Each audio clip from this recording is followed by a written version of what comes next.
Welcome to லக்ஷராஸ் kitchen.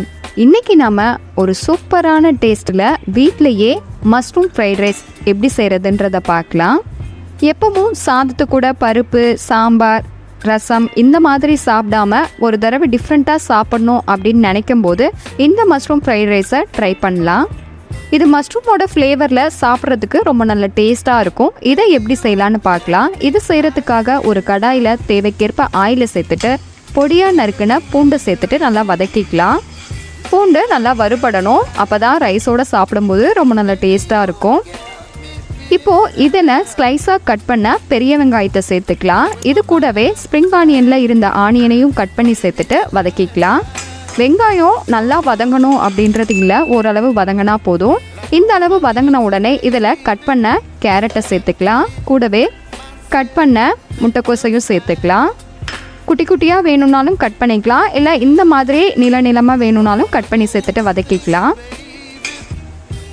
இது ஓரளவு வதங்கின உடனே இதில் கட் பண்ண குடைமிளகாயை சேர்த்துட்டு வதக்கிக்கலாம்.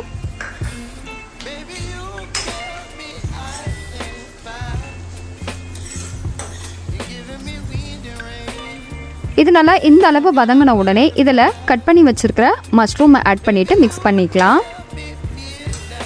மஷ்ரூமை தனியாக ஃப்ரை பண்ணி எடுத்து வச்சோம் சாதத்து கூட சேர்த்துக்கலாம். ஆனால் இந்த மாதிரி நம்ம வதக்கிட்டு ரைஸ் செய்யும்போது மஷ்ரூமோட ஃப்ளேவர் அதில் மிக்ஸ் ஆகி சாப்பிட்றதுக்கு ரொம்ப நல்ல டேஸ்ட்டாக இருக்கும். இதுக்கு தேவையான அளவுக்கு மட்டும் உப்பை சேர்த்துட்டு நல்லா கலந்து கொடுத்துக்கலாம். தண்ணி எதுவும் சேர்க்க வேணாம், மஷ்ரூமே நல்லா தண்ணி விட்டு வெந்து வரும். நம்ம சேர்த்த காய்கறிகளும் மஷ்ரூமும் நல்லா இந்த அளவு வதங்கி வந்த உடனே இதில் வேக வச்சு ஆற வச்சிருக்கிற சாதத்தை சேர்த்துக்கலாம்.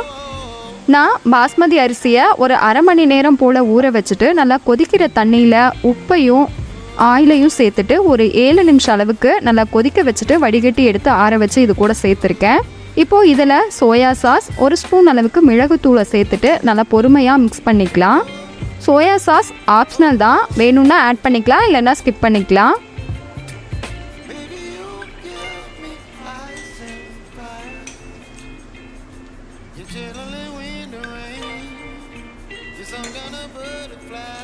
சாதம் நல்லா இந்த அளவு மிக்ஸ் ஆகி வந்த உடனே இதில் ஸ்ப்ரிங் ஆனியனை சேர்த்துக்கலாம். எனக்கு நல்லா ஸ்பைஸியாக வேணும் அப்படின்றதுனால இன்னும் 1 ஸ்பூன் அளவுக்கு பெப்பரை ஆட் பண்ணிக்கிறேன்.